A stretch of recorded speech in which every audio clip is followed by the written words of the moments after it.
Crop science अधिक माहितीसाठी संपर्क 800788188. प्रोकेअर क्रॉप सायन्स अधिक माहितीसाठी संपर्क 800788188. ही फवारणी केल्यानंतर मिळून 6 दिवसामध्ये तुम्हाला अशा पद्धतीचा रिझल्ट ह्या येणार आहे। तर ही फवारणी करणं आपल्याला तितकीच महत्त्वाची ठरते। आता शेतकरी मित्रांनो, ह्याच युनिटची आपल्याला आपल्या कांदा पिकासाठी दुसरी महत्त्वाची फवारणी करणं गरजेचं असतं। पण कधी? ज्या वेळेस आपल्या कांद्याची फुगवण साईज अवस्थेमध्ये कांदा असेल त्या टायमाला। कारण लक्षात घ्या, बरोबर 80 ते 85 दिवसांच्या दरम्यान आपल्याला ही फवारणी करायची आहे। ही फवारणी करते वेळी पुन्हा एकदा आपल्याला युनिक वापरायचं। युनिक वापरते वेळी यामध्ये आपल्याला मात्र फॉस्फरस आणि पोटॅश युक्त ग्रेड ही वापरणं गरजेचं आहे।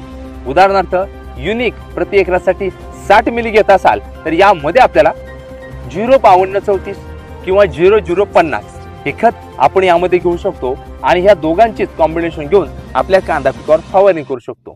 आता ही फवारणी केल्यामुळे होणारे जबरदस्त फायदे सांगतो तुम्हाला।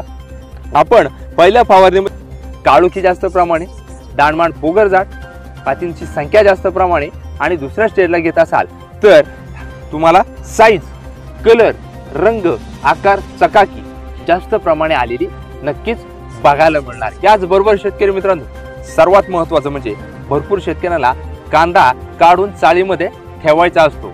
मिनिमम 8 ते 9 महिने कांदा हा टिकला पाहिजे। तर याच्यासाठी देखील जबरदस्त म्हणजे हे युनिकच आहे। युनिकची फवारणी केली असता तुमचा कांदा हा टिकवण क्षमता जास्त प्रमाणे वाढलेली निश्चित स्वरूपात बघायला मिळणार आहे। त्यामुळे शेतकरी मित्रांनो, तुम्हाला तुमच्या कांदा पिकाचं भरघोस उत्पादन मिळवायचे कशा पद्धतीने नियोजन कराल तर एकदा वापरायला विसरायचं नाही प्रोकेअर कंपनीचं युनिक।